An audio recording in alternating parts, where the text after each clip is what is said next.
It's day 7. It is our last day at sea. Today we have to pack and prepare to get off the ship tomorrow. Needless to say, it goes way too fast.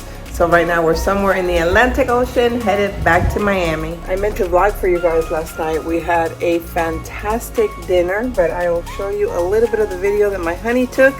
My honey, Marky Mouse, by the way, for those of you that just found me today. So I had steak from the steakhouse. You can actually order from the steakhouse, by the way, any given night. It's a $23 fee, and I really wanted some filet mignon. So I ended up having steak last night. My honey had some spaghetti carbonara. Everything was delicious. We went to a couple of shows. We played some games in the casino and just took it easy last night. We're headed upstairs to have our buffet for breakfast, which finishes at 12, and it's 11:30. We have slept in just about every day. Today's breakfast. One of these was for my honey, but he already finished his breakfast and he doesn't want it. And they finally brought out some fresh tomatoes, guys. Oh my goodness. But every day there's either French toast or pancakes. There's always bacon and sausage. You can have an omelet made, you can have fried eggs made, but the omelet station is always packed. So I kind of go to what's ready to go. So much food, I gotta tell you, so much food, and we have not yet tried every single restaurant, and since today's the last day, I don't think we'll get there.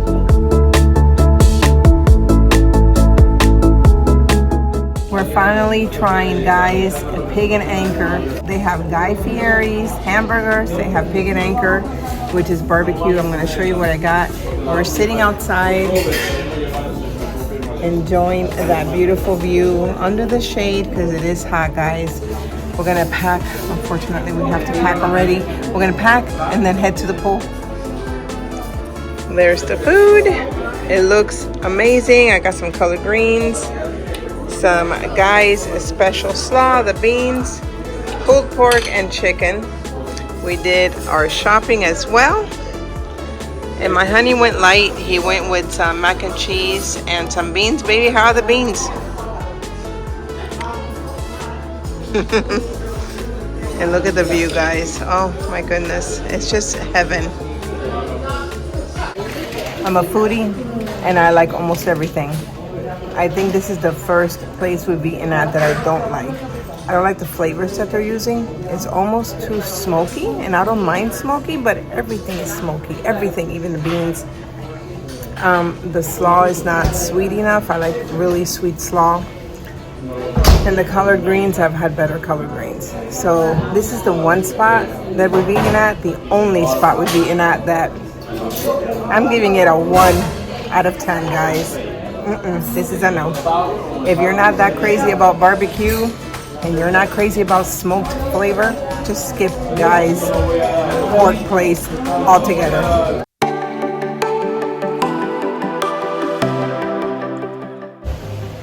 There are 2 free ice cream machines on each side of the ship.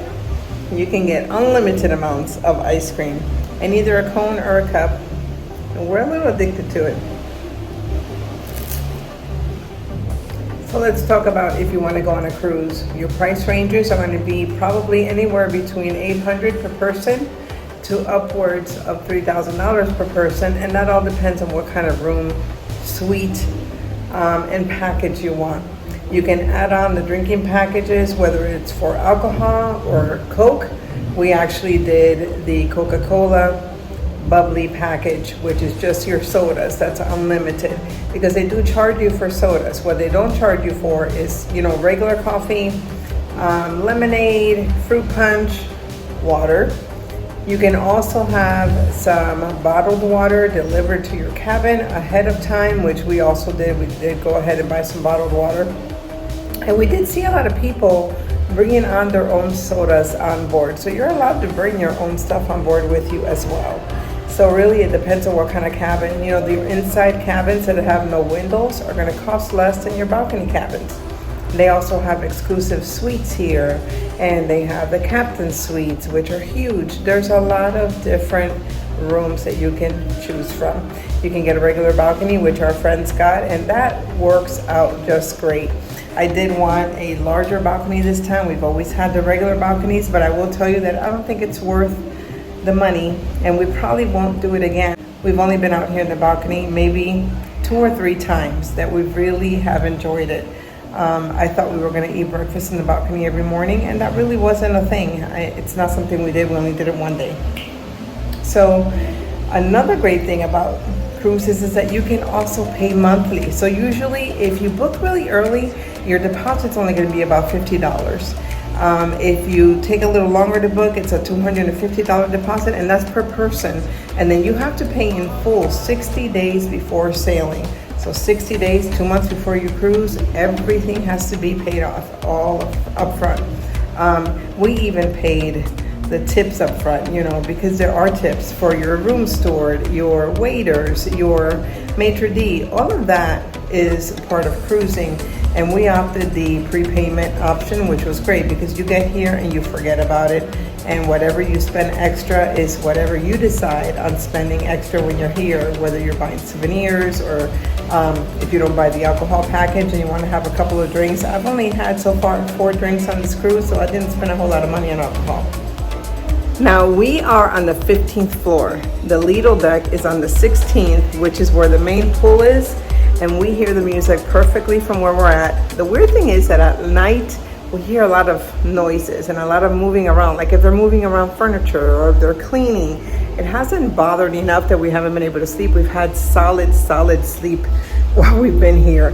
But I will tell you, I don't know that we're gonna get a stateroom right underneath that main deck again. Our friends are on the 11th, and their floors are a little more quiet. And also, there seems to be a difference in the air conditioning when you're up this high, because we're so close to that open area. The hallways are hotter than like the 11th floor. So I'm just letting you know, consider that if you want to stay up really high. No complaints though. It's been a great cruise. We've slept awesome, but just like little minor details that I hadn't thought about and we hadn't experienced before because we've never been this high up on a ship. And we're literally, I don't know if you can hear the music. There's like music in the background already, so we can hear everything that's going on just 1 floor above. There's a little rainstorm happening. I want to tell you a couple of things to keep in mind when you're packing for a cruise the next time you go on one. Don't overpack. Don't do what I did. I had an entire half of a luggage or bag, whatever you call that I didn't use. An entire half. It's crazy. We each brought 2 bags. One bag had like all of our sundry items. One bag had all of my shoes. And then we each had a big piece of luggage. I'm telling you, half of my luggage I didn't wear. So don't overpack. Really, you need something casual for the daytime. You need bathing suits and then something for dinner at night. But hopefully this time I learned my lesson, and hopefully next time I will pack a lot less.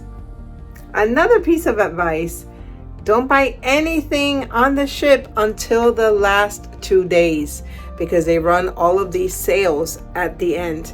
We got some jewelry for half off. We got the jewelry that you can buy. Let me show you. Actually, I'm wearing it. So the jewelry that you can buy by the inch, they had silver starting at $1 an inch and gold starting at $3 an inch. So don't spend the money until the end of the cruise because everything is a blowout sale. Everything goes down in price. It's worth waiting till the end. You're eating a lot on the cruise ships, so pack some meds for your stomach. Don't forget the Pepto. I can tell you that a large percentage of our group got sick at least one day. We're overeating, you might be drinking too much. So Pepto, antacids. We brought Advil for headaches. We brought stuff for the rocking of the boat. We have had about 3 days of rocking. It hasn't been unbearable, but you definitely need motion sickness medication as well. And well, since it's the last day, our luggage is actually gone. So another piece of advice, bring at least a bag or a smaller piece of luggage that you can use as an overnighter for the last night going into the day that you're docking. So you have to leave your bags outside of your door by 10 o'clock at night. They take those bags out, and you do need your shampoo, your soaps, a little bag to put everything else in if you're going to shower the next morning and you need to get off with some clothes on. So unless you're going to sleep in the clothes that you're disembarking in, you need to have a little backup plan. So we actually brought this little piece of luggage. It's a small bag. It's an overnighter. It's a carry-on. And we brought it empty so that we can use it for the last night of the cruise. And this is nighttime. On the ship, on the balcony. You see nothing. Okay, I turned on the light so you can see something. But look at that, guys. Total darkness. Just you and the ocean. Okay, you can see a little bit of light coming off of the ship right there. So I hope you enjoyed this series. I hope you're watching the series. Please leave me a comment below. Let me know if you've been on a cruise before. What's your favorite cruise line? Or are you planning on going on a cruise? Don't forget, pack those essential items before you go. Anyway, thanks so much for watching, guys. Catch me in the next one.